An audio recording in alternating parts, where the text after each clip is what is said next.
오늘부터는 제 마음대로 살겠습니다. 저를 찾지 마세요. 이번 이야기는 오수옥 할머니의 이야기입니다. 우리만의 로맨스를 만들어봐요. 그래요. 이제 시작이야. 우리의 시작. 어느 날 우연히 발견하게 된 첫사랑의 편지. 할머니는 첫사랑의 흔적을 따라 무작정 떠나는데요.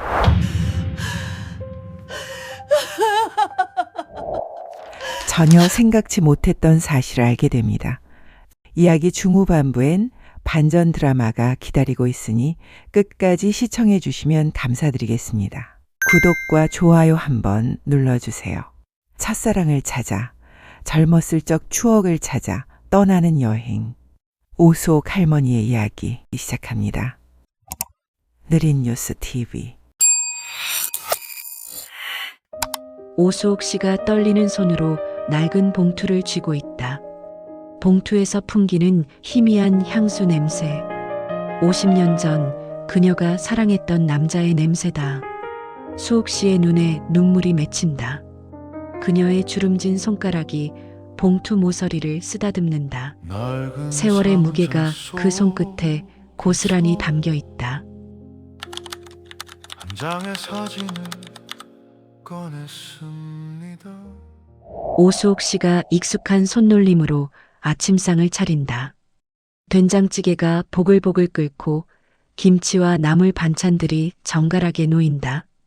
창밖으로 아침 햇살이 들어오지만 수옥 씨의 표정은 지난 수십 년간 반복된 일상에 지친 듯 무덤덤하다. 남편 김택상 씨가 소파에 앉아 신문을 펼쳐든 채 미동도 하지 않는다. 수옥 씨는 택상 씨의 옆 탁자에 약봉지를 챙겨놓고 물컵을 가져다 놓는다. 택상 씨는 신문에서 눈을 떼지 않은 채 고개만 까딱인다.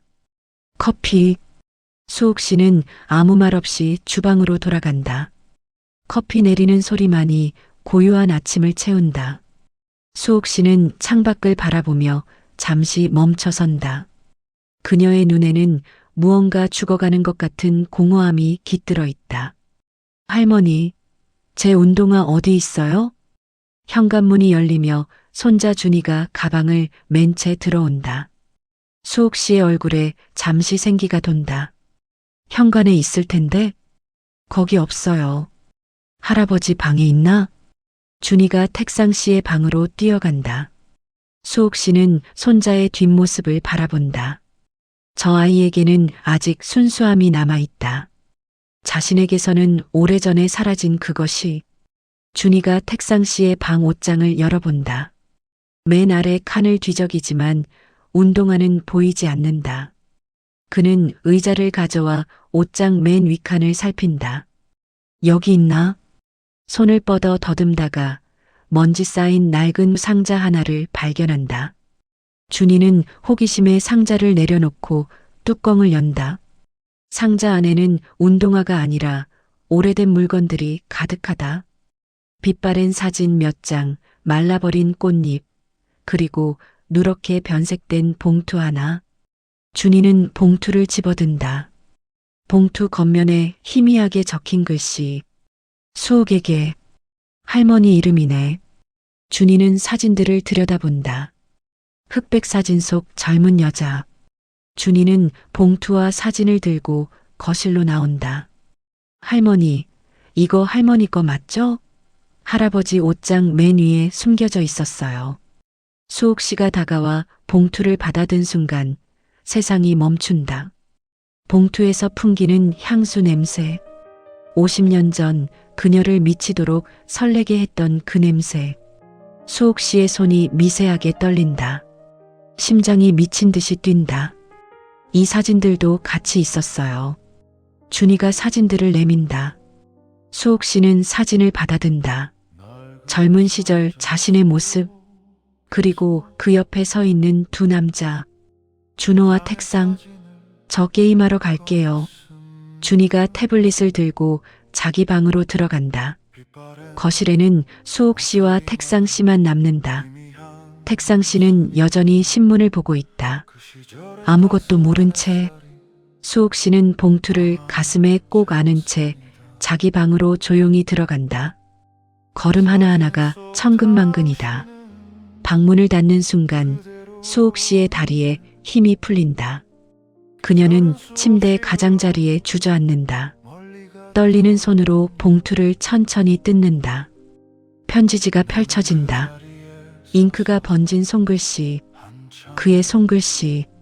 수옥, 당신과 함께했던 그 봄날을 잊을 수가 없습니다. 당신은 내게 영원한 낭만이었습니다. 하지만 나는 당신을 행복하게 해줄 자신이 없습니다. 택상이 당신을 더 잘 지켜줄 것입니다. 이 편지가 당신에게 닿지 않기를 바랍니다. 당신이 행복하길 진심으로 바랍니다. 준호. 편지 하단에 희미하게 적힌 해안가 책방 1974라는 메모와 주소. 수옥 씨의 눈에 눈물이 맺힌다. 하지만 그것은 슬픔이 아니다. 분노다. 50년 동안 숨겨진 이 편지. 남편이 감춘 이 비밀. 그녀는 천천히 일어나 서랍장을 연다. 오래된 앨범을 꺼내 펼친다. 젊은 수옥 씨의 흑백 사진. 그 옆에 서 있는 준호와 택상. 셋이 함께 웃고 있는 사진. 나를 속였어. 수옥 씨는 편지를 조심스럽게 접어 사진 뒤에 넣고 앨범을 닫는다. 그녀의 눈빛이 달라진다. 50년 만에 처음으로 자신을 위한 결심이 그녀의 눈에 담긴다. 저녁 식사 시간. 수옥 씨는 평소처럼 밥상을 차린다. 하지만 그녀의 움직임은 어딘가 다르다. 기계적이면서도 날카롭다. 택상 씨는 여전히 TV를 보고 있다. 수옥 씨는 택상 씨의 뒷모습을 오랫동안 바라본다. 50년을 함께 산 남자. 하지만 이 순간 그는 낯선 사람처럼 느껴진다. 그날 밤 수옥 씨는 침대에 누워 있지만 잠들지 못한다. 그녀는 베개 밑에 숨겨둔 편지를 꺼내 다시 읽는다. 편지 하단의 주소를 손가락으로 따라 읽는다. 수옥 씨는 천천히 일어나 서랍에서 낡은 숄더백을 꺼낸다. 그 안에 현금 몇 장과 편지, 젊은 시절 사진 한 장을 넣는다. 택상 씨가 옆방에서 기침하는 소리가 들린다. 수옥 씨는 잠시 멈칫하지만 곧 가방 지퍼를 닫는다. 그녀는 창밖을 바라본다. 어둠 속에서 희미하게 보이는 달빛. 수옥 씨의 표정은 단호하다. 나는 잃어버린 날들을 찾으러 다음 날 아침, 수옥 씨가 아침상을 차린다. 하지만 오늘은 다르다. 그녀는 거울 앞에 서서 수십 년 만에 처음으로 옅은 화장을 한다. 립스틱을 바르고 오래된 옷장에서 가장 아끼던 베이지색 코트를 꺼내 입는다. 택상 씨가 식탁에 앉는다. 평소와 다른 수옥 씨의 모습을 보지만 별다른 관심을 보이지 않는다. 오늘 뭐 있나? 나 오늘부터 내가 원하는 대로 살 거예요. 택상 씨가 숟가락을 든 채 멈칫한다. 수옥 씨를 바라보지만 그녀는 이미 현관 쪽으로 걸어가고 있다. 뭔 소리야? 어디 가는 거야? 나를 찾으러 가요. 수옥 씨가 낡은 숄더백을 어깨에 맨다. 택상 씨는 당황한 표정으로 일어서지만 수옥 씨는 이미 신발을 신고 있다. 여보, 갑자기 왜 이래? 무슨 일 있어? 수옥 씨는 대답 없이 현관문을 연다. 문을 나서기 직전 그녀는 택상 씨를 돌아보지 않은 채 말한다. 찾지 마세요. 현관문이 닫힌다. 택상 씨는 멍하니 서 있다가 식탁 위에 놓인 작은 쪽지를 발견한다. 손글씨로 적힌 짧은 문장. 나를 찾으러 떠납니다. 찾지 마세요. 택상 씨의 얼굴이 굳는다. 그는 급히 자신의 방으로 향한다. 수옥 씨가 기차 승강장에 선다. 그녀의 손에는 낯선 도시행 기차표가 들려 있다. 주변 사람들이 분주하게 오가지만 수옥 씨는 고요하다. 기차가 들어온다. 수옥 씨는 천천히 기차에 오른다.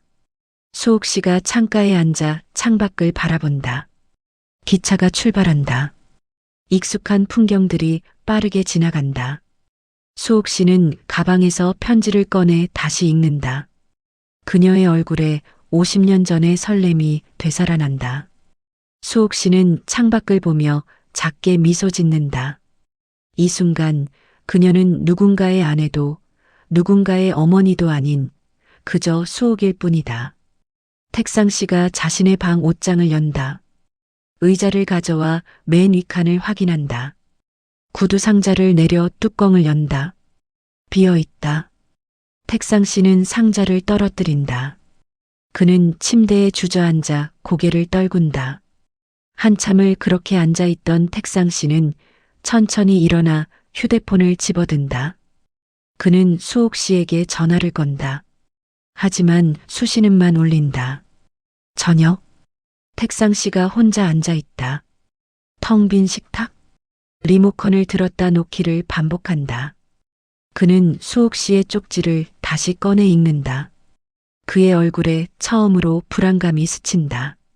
택상 씨는 휴대폰을 들어 수옥 씨에게 전화를 걸지만 여전히 받지 않는다. 그는 전화를 끊고 한참을 망설이다가 딸 희정에게 전화를 건다. 희정아, 엄마가 아니다. 아무것도 아니야. 무슨 일이에요, 아빠? 엄마가 잠깐 바람 쐬러 나갔어. 곧 돌아올 거야. 엄마가요? 갑자기요? 어디로요?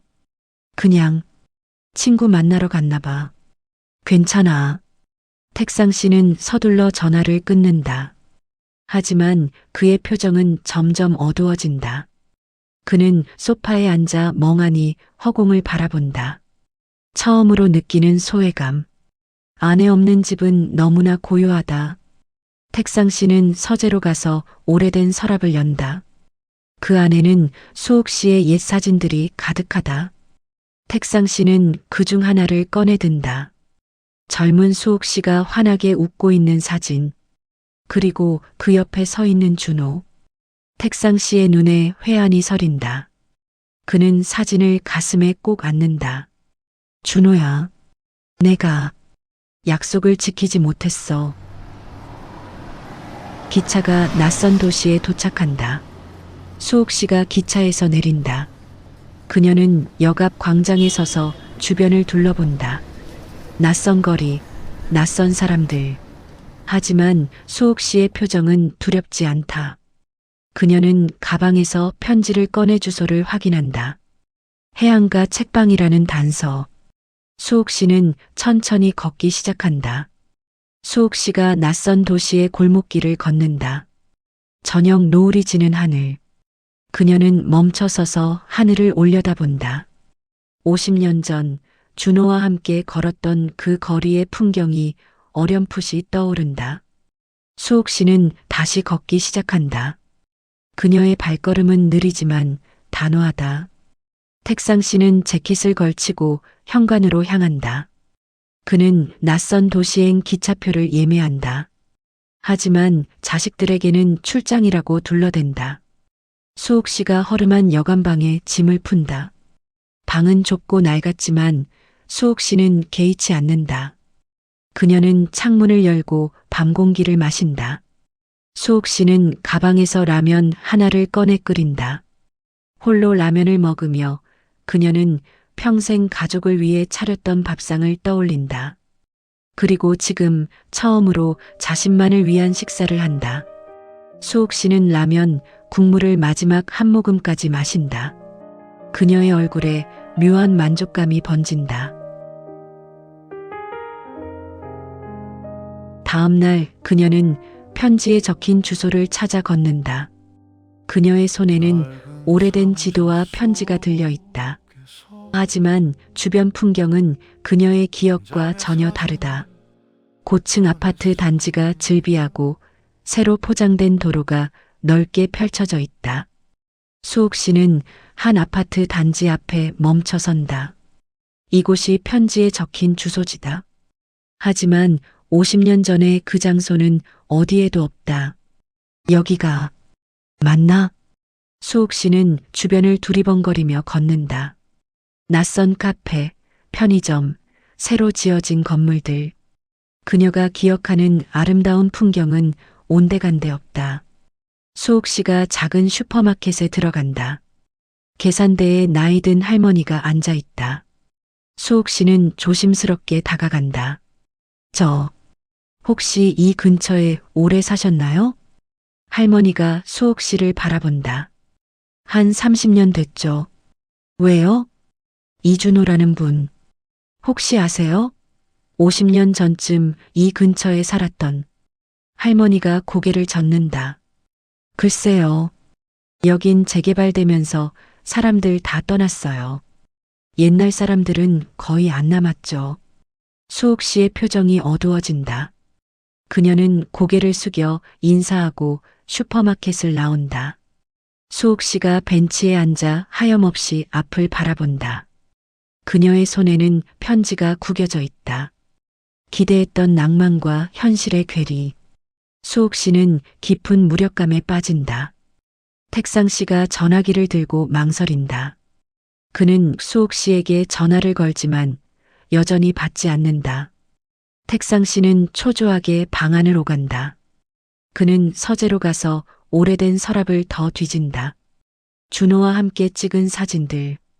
세 사람이 함께 웃고 있는 사진들.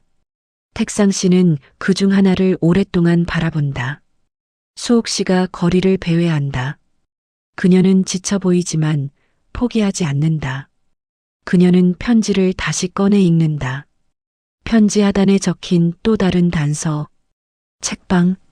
수옥 씨는 주변 사람들에게 묻기 시작한다. 혹시 이 근처에 오래된 책방 아세요? 대부분의 사람들이 고개를 젓는다. 하지만 한 중년 남자가 멈춰선다. 책방이요? 저 골목 안쪽에 허름한 헌책방 하나 있긴 한데. 거기 말하는 거예요? 수옥 씨의 눈빛이 살아난다. 어디죠? 저기 골목 쭉 들어가서 왼쪽으로 꺾으면 나와요. 추억 창고라고. 수옥 씨는 고맙다는 인사를 하고 서둘러 그 방향으로 걷는다. 수옥 씨가 좁은 골목 끝에 서 있는 낡은 책방을 발견한다. 간판에는 추억 창고라고 적혀 있다. 책방은 오래되어 보이고 창문에는 먼지가 쌓여 있다. 수옥 씨는 손목 시계를 본다. 이미 저녁 6시가 넘었다. 책방 문에는 영업시간 오전 10시에서 오후 6시라고 적혀 있다. 불이 꺼져 있다. 수옥 씨는 깊은 한숨을 내쉰다. 그래도 그녀는 포기하지 않는다. 내일 아침 다시 오기로 마음먹는다. 수옥 씨가 여관방으로 돌아온다. 그녀는 침대에 앉아 라면을 끓여 먹는다. 홀로 먹는 저녁이지만 그녀의 표정은 조금 밝아져 있다. 수옥 씨는 창밖을 바라본다. 낯선 도시의 불빛들이 반짝인다. 그녀는 편지를 가슴에 안고 눕는다. 내일이면 준호의 흔적을 찾을 수 있을지도 모른다는 기대감이 그녀를 설레게 한다. 다음 날 아침, 수옥 씨가 일찍 일어나 서둘러 준비한다. 그녀는 거울 앞에 서서 머리를 매만지고 립스틱을 다시 바른다. 50년 전 준호를 만나러 가던 그 설렘이 되살아난다. 수옥 씨가 추억 창고 앞에 도착한다. 아직 문이 닫혀 있다. 그녀는 책방 앞 벤치에 앉아 기다린다. 10분, 20분, 30분. 10시 정각. 책방 문이 열리고 젊은 남자가 나타난다. 이민우 씨다. 그는 책방 문을 열며 수옥 씨를 발견한다. 손님이세요?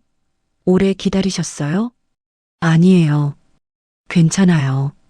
민우 씨가 책방 문을 활짝 열고 불을 켠다. 수옥 씨가 조심스럽게 책방 안으로 들어간다. 오래된 책 냄새가 진하게 풍긴다. 어서 오세요.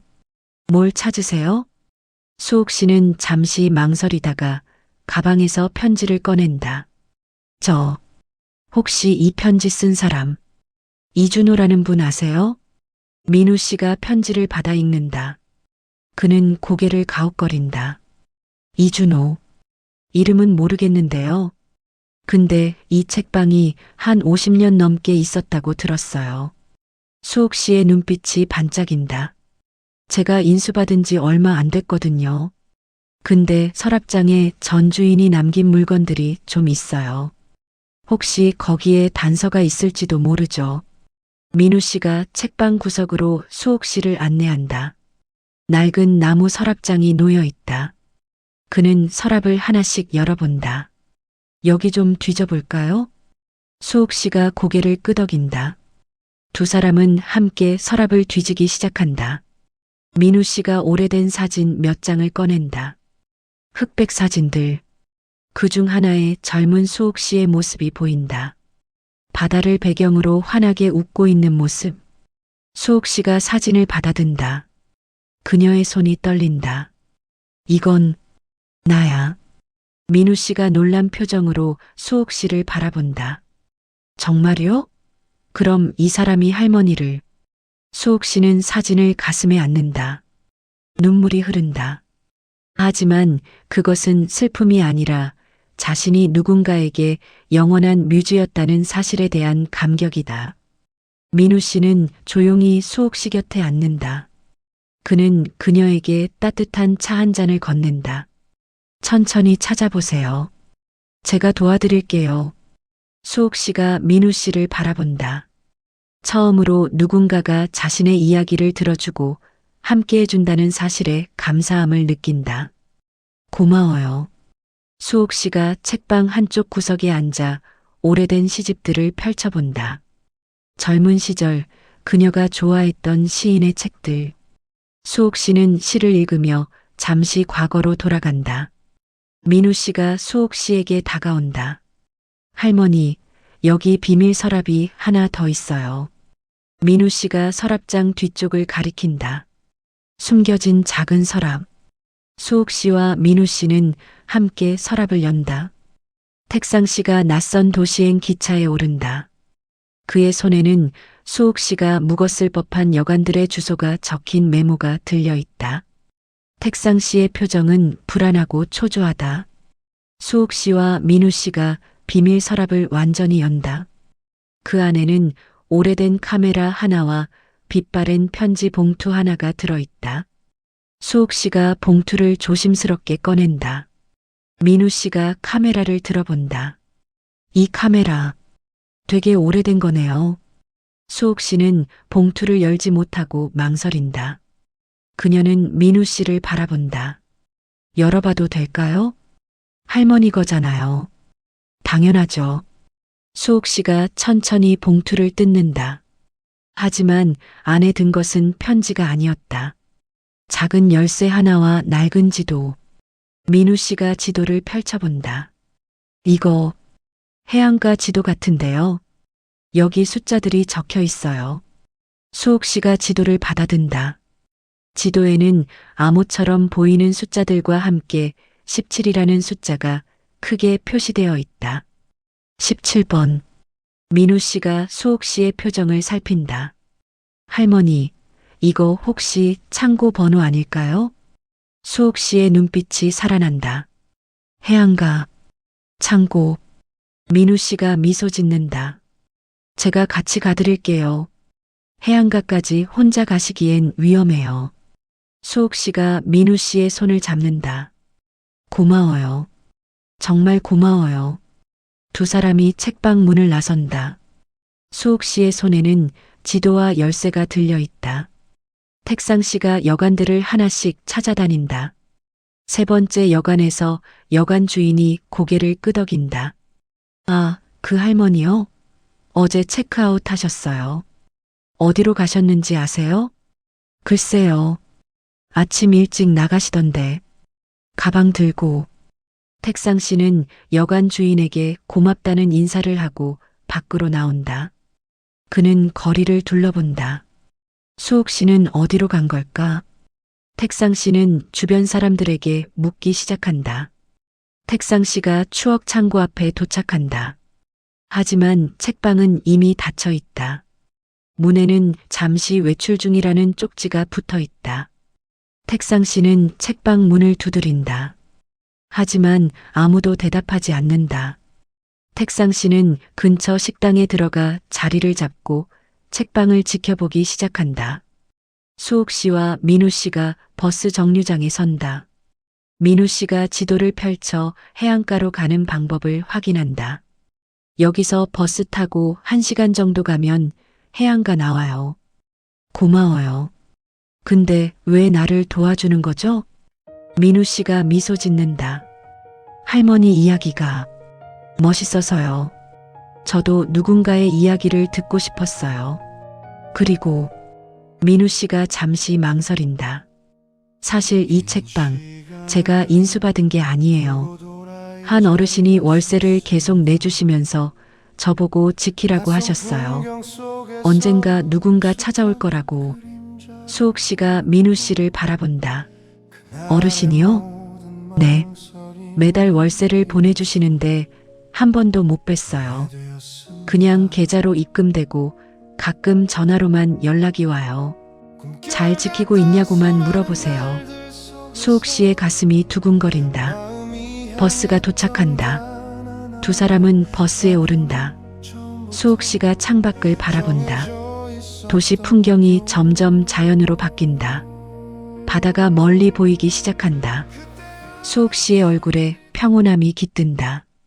민우 씨가 수옥 씨에게 묻는다. 할머니, 남편분한테 연락은 안 하세요? 수옥 씨가 휴대폰을 꺼낸다. 택상 씨에게서 온 부재중 전화가 수십 통이다. 수옥 씨는 잠시 망설이다가 택상 씨에게 문자 메시지를 보낸다. 나는 돌아가지 않을 거예요. 당신도 돌아가세요. 수옥 씨는 휴대폰을 가방에 넣는다. 택상 씨가 식당에 앉아 책방을 지켜보고 있을 때 휴대폰이 울린다. 수옥 씨의 문자다. 택상 씨는 문자를 읽고 얼굴이 창백해진다. 택상 씨는 서둘러 식당을 나온다. 그는 주변을 둘러보다가 버스 정류장 벤치에 떨어진 작은 메모지를 발견한다. 메모지에는 해안가 17번이라는 글씨가 적혀 있다. 해안가 17번. 택상 씨의 눈에 눈물이 맺힌다. 수옥 씨와 민우 씨가 버스에서 내린다. 바다 냄새가 물씬 풍긴다. 수옥 씨는 깊게 숨을 들이마신다. 50년 전의 기억이 되살아난다. 여기야. 수옥 씨가 눈을 감는다. 50년 전 준호와 함께 걸었던 이 해안가. 파도 소리, 갈매기 울음소리, 그리고 준호의 웃음소리. 민우 씨가 지도를 펼쳐 방향을 확인한다. 이쪽으로 가야 할 것 같아요. 두 사람은 좁은 해안도로를 따라 걷기 시작한다. 바다가 왼쪽으로 펼쳐지고 오른쪽으로는 낡은 창고들이 즐비하다. 수옥 씨와 민우 씨가 창고를 하나씩 확인한다. 민우 씨가 지도의 숫자들을 창고 번호와 대조한다. 여기 17번 창고인 것 같아요. 두 사람이 낡은 창고 앞에 멈춰선다. 하지만 이상하다. 이 창고만 다른 창고들과 다르다. 페인트 칠이 새로 되어 있고 문도 깨끗하게 관리되어 있다. 창고 문에는 녹슨 자물쇠 대신 새 자물쇠가 걸려 있다. 수옥 씨가 주머니에서 열쇠를 꺼낸다. 수옥 씨의 손이 떨린다. 민우 씨가 그녀의 어깨를 잡는다. 천천히 하세요. 수옥 씨가 열쇠를 자물쇠에 넣는다. 철컥. 자물쇠가 열린다. 수옥 씨와 민우 씨가 서로를 바라본다. 열어볼까요? 민우 씨가 고개를 끄덕인다. 두 사람은 천천히 창고 문을 연다. 문이 열리자 먼지가 날릴 것이라 예상했지만 그렇지 않다. 창고 안은 깨끗하게 관리되어 있다. 민우 씨가 휴대폰 손전등을 켠다. 빛이 창고 안을 비춘다. 수옥 씨가 천천히 창고 안으로 들어간다. 그리고 그녀는 얼어붙는다. 창고 안에는 오래된 물건들이 가득하다. LP판들, 책들, 그리고 벽면을 가득 채운 사진들. 모두 수옥 씨의 모습을 담은 사진들이다. 하지만 사진들은 낡지 않았다. 액자에 깨끗하게 보관되어 있다. 먼지 하나 없이. 누가 이걸 민우 씨가 창고 한쪽 벽을 가리킨다. 할머니, 저기 봐요. 벽에는 액자 하나가 걸려 있다. 액자 안에는 편지가 담겨 있다. 수옥 씨가 다가가 편지를 읽는다. 택상에게 자네가 이 편지를 읽을 때쯤이면 나는 이미 이 세상 사람이 아닐 것이네.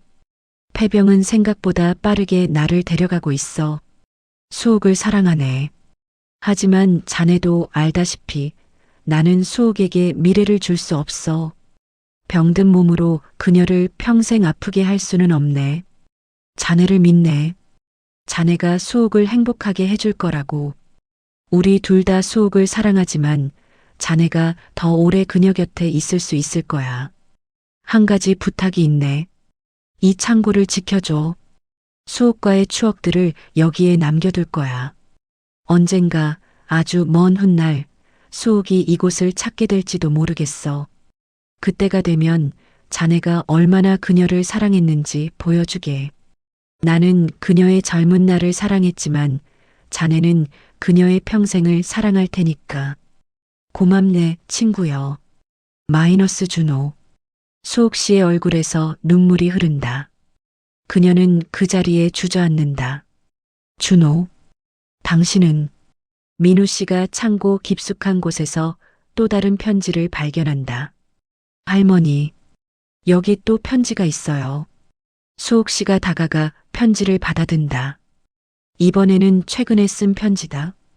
잉크도 선명하고 종이도 새 것이다.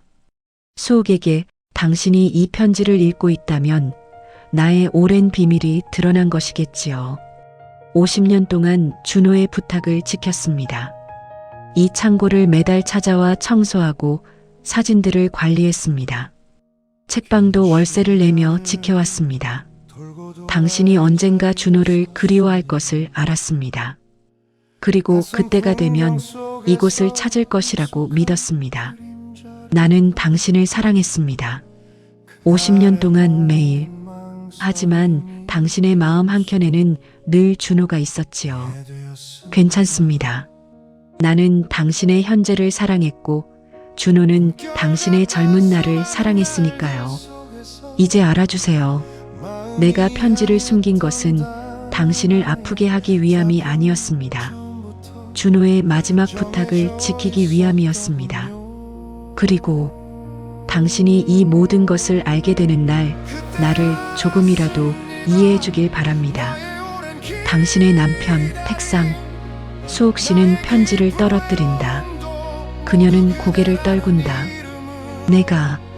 내가 너무 잘못 생각했어. 민우 씨가 조용히 수옥 씨 곁에 앉는다. 할머니, 남편분이 50년 동안 이곳을 지켜오신 거예요. 수옥 씨가 고개를 든다. 그녀의 눈에는 눈물과 함께 깨달음이 담겨 있다. 택상, 당신은. 수옥 씨는 창고 안을 둘러본다. 벽면을 가득 채운 자신의 사진들, 준호가 남긴 LP판들, 그리고 택상이 50년 동안 지켜온 모든 것들. 민우 씨가 창고 한쪽 구석에서 오래된 일기장을 발견한다. 할머니, 여기 일기장이 있어요. 수옥 씨가 일기장을 받아든다. 준호의 손글씨로 가득 채워진 일기. 모든 페이지에 수옥 씨에 대한 그리움이 담겨 있다.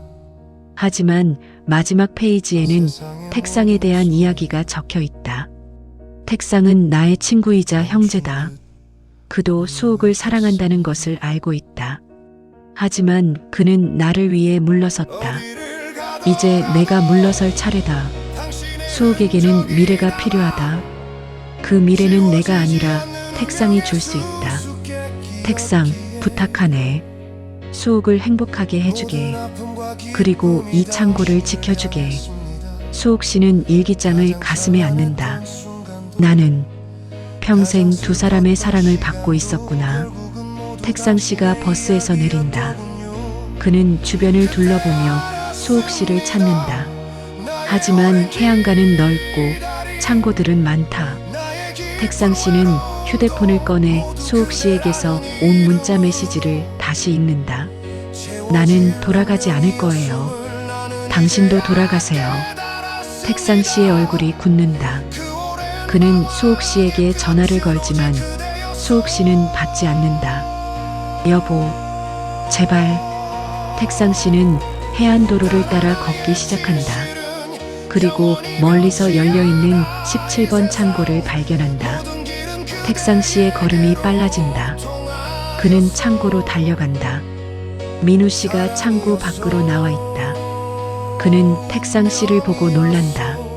어르신, 제 아내, 여기 있나요? 민우 씨가 고개를 끄덕인다. 택상 씨는 조심스럽게 창고 안을 들여다본다. 수옥 씨가 창고 안에 앉아 있다.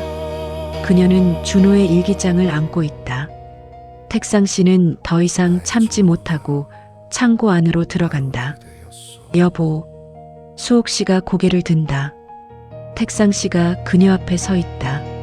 택상 씨의 눈에는 눈물이 가득하다. 택상 씨가 수옥 씨 앞에 무릎을 꿇는다. 여보, 미안해. 내가 설명할게. 수옥 씨는 대답하지 않는다. 그녀는 바닥에 놓인 택상의 편지를 집어 택상 씨에게 건넨다. 이미 다 읽었어요. 택상 씨가 편지를 보고 얼어붙는다. 수옥 씨가 말한다. 내가 미안해요. 택상 씨가 놀란 표정으로 수옥 씨를 바라본다. 당신이 왜 미안해?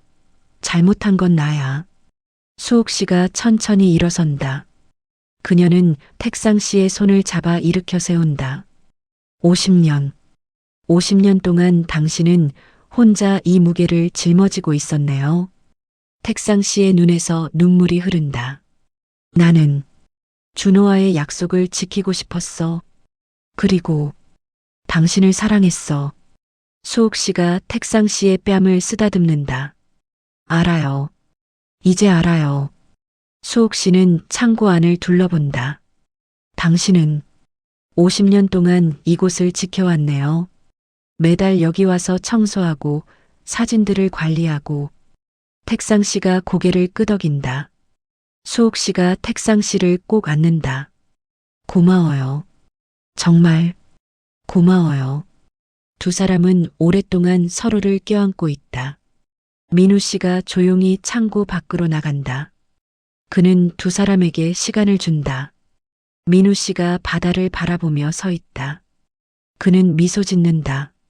수옥 씨의 이야기가 그에게도 깊은 울림을 준다. 수옥 씨와 택상 씨가 나란히 앉아 있다.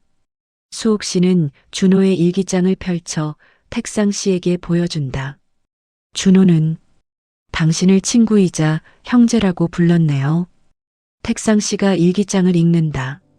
그는 준호의 진심을 다시 한번 느낀다. 준호는 좋은 사람이었어. 끝까지 날 생각해줬어. 그래요. 그리고 당신도 좋은 사람이에요. 수옥 씨가 택상 씨를 바라본다. 당신은 50년 동안 준호의 약속을 지켰어요. 그리고 나를 사랑해줬어요. 택상 씨가 수옥 씨의 손을 꼭 잡는다. 앞으로는 당신의 낭만을 함께 만들어가고 싶어. 수옥 씨가 미소 짓는다. 좋아요. 이제 시작해요. 우리 둘만의 낭만을. 이 길을 걷기로 하였습니다. 마침내 내 마음속에 당신과 만날 수 있을 것만 같습니다.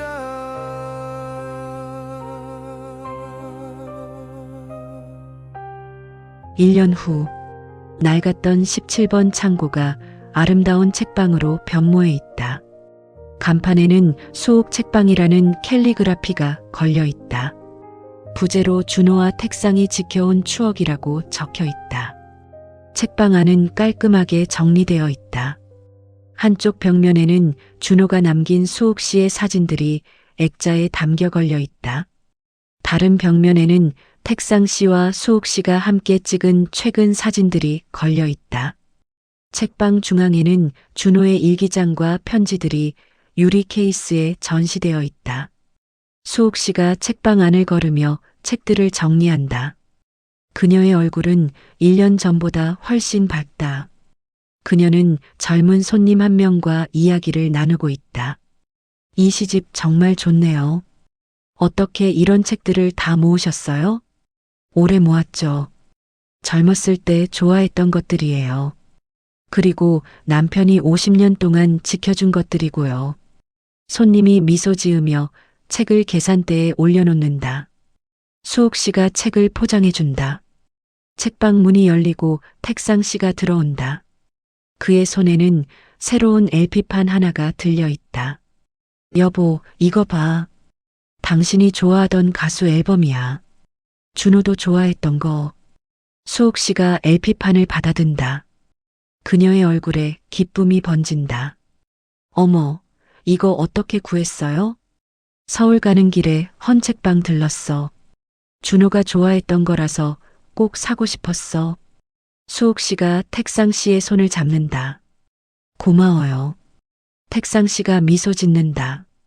그는 책방 한쪽 구석에 마련된 작은 공간으로 가서 커피를 내리기 시작한다. 이제 택상 씨는 매주 이곳에 와서 수옥 씨와 함께 책방을 운영한다. 민우 씨가 책방에 들어온다. 그는 수옥 씨에게 인사한다. 할머니, 할아버지, 오늘 손님 많았어요? 그럭저럭요. 요즘 젊은 사람들도 많이 와요. 민우 씨가 책방을 둘러본다. 그는 이제 수옥 책방의 공동 운영자다. 그는 수옥 씨와 택상 씨, 그리고 준호의 이야기를 듣고 이 책방이 많은 사람들에게 희망을 줄 수 있다고 믿는다. 책방에 나이든 여성 한 명이 들어온다. 그녀는 조심스럽게 책방을 둘러본다. 수옥 씨가 다가간다. 어서 오세요. 뭘 찾으세요? 여기 소문 들었어요. 잃어버린 낭만을 찾을 수 있다고. 수옥 씨가 미소 짓는다. 맞아요. 하지만 여기서 찾는 건 과거의 낭만이 아니에요. 지금 여기 새로운 낭만을 만드는 방법이에요. 수옥 씨가 택상 씨를 가리킨다. 그녀는 고개를 끄덕이며 책들을 둘러보기 시작한다. 수옥 씨가 책방 문을 닫는다. 택상 씨가 그녀 곁에 서 있다. 두 사람은 나란히 해안가를 걷는다. 석양이 바다 위로 지고 있다. 수옥 씨가 멈춰서서 바다를 바라본다. 택상 씨가 수옥 씨의 손을 잡는다. 수옥 씨가 택상 씨를 바라보며 미소 짓는다. 이제 우리 둘만의 낭만을 만들어가요. 택상 씨가 고개를 끄덕인다. 그래, 이제 시작이야. 우리의 시작. 수옥 씨와 택상 씨가 손을 잡고 해안가를 걷는다. 그들의 뒷모습이 석양 속에 펼쳐진다. 파도 소리가 잔잔하게 들린다. 수옥 책방 간판이 석양빛을 받아 빛난다. 멀리서 민우 씨가 두 사람의 모습을 사진에 담는다. 그는 미소 지으며 중얼거린다. 이게 진짜 사랑이구나. 카메라가 천천히 위로 올라가며 해안가 전체를 비춘다. 석양, 바다, 그리고 손을 잡고 걷는 두 노부부를. 길가에 나갑니다. 사랑은 때로 비밀을 지키는 것이고, 때로 진실을 마주하는 것이며, 때로 용서하는 것이고, 언제나 함께하는 것이다. 인생은 늦지 않았다.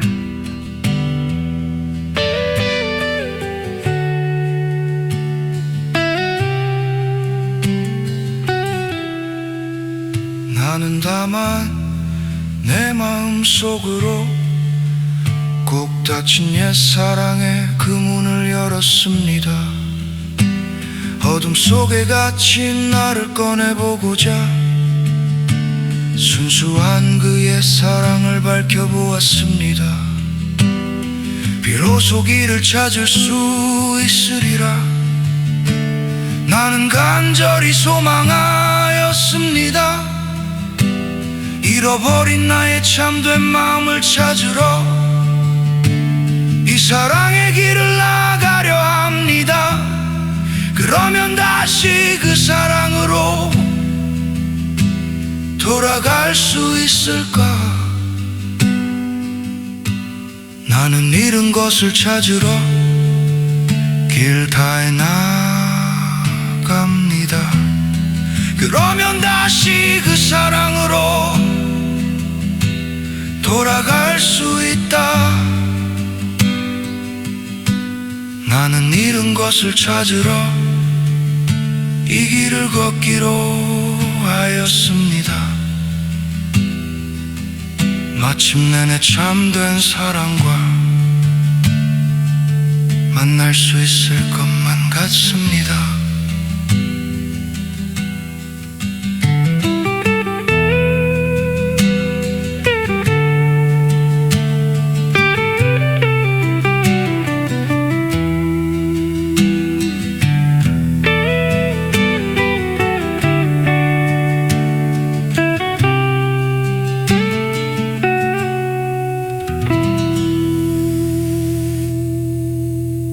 그러면 다시 그 사랑으로